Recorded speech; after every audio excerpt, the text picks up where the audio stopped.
Dua tahun menjelang pemilu presiden, Partai Golongan Karya sudah mulai membulatkan suara untuk mendukung Airlangga Hartarto maju sebagai calon presiden atau capres.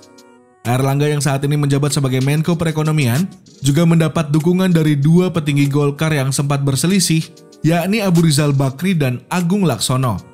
Sebagai Ketua Dewan Pembina DPP Partai Golkar, Abu Rizal Bakri atau ARB mengatakan siap akan pasang badan jika ada internal partai yang menghalangi jalan Airlangga dalam Pilpres 2024. Saya akan pasang badan jika ada internal yang mengganggu pencalonan Airlangga sebagai capres Golkar.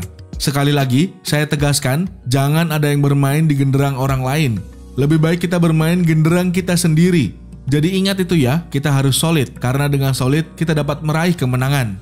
Ujar Abu Rizal Bakri, Ketua Dewan Pembina DPP Partai Golkar. ARB juga meminta internal partai jangan mencoba-coba membuat isu-isu negatif yang dapat memecah belah partai, karena saat ini elektabilitas partai serta capres sudah semakin meningkat. Selain ARB, Ketua Majelis Pertimbangan Organisasi atau MPO Kosgoro 1957, Agung Laksono, juga tegas mendukung pencalonan Airlangga sejak pertengahan 2021. Menurut Agung Laksono, Airlangga Hartarto adalah salah satu sosok kader terbaik dari partai berlambang pohon beringin itu.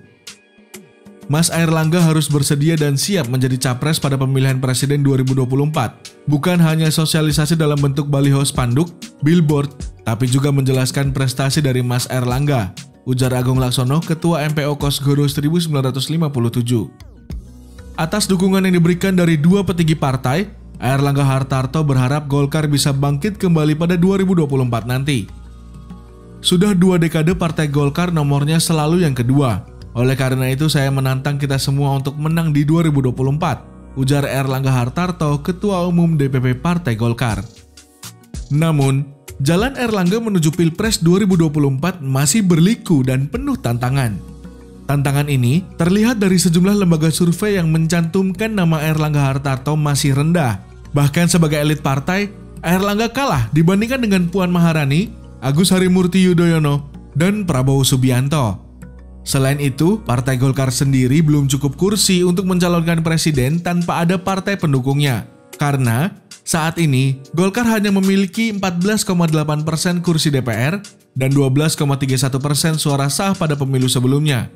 Sedangkan syarat untuk mencalonkan presiden harus memiliki minimal 20% dari perolehan kursi di DPR atau 25% dari suara sah pada pemilu anggota DPR sebelumnya. Karena itu, hingga saat ini, Partai Golkar masih mencari sosok calon wakil presiden untuk mendampingi Airlangga. Oleh karena itu, Golkar membeberkan 3 kriteria calon wakil presiden yang cocok untuk mendampingi Airlangga di pemilu 2024 nanti.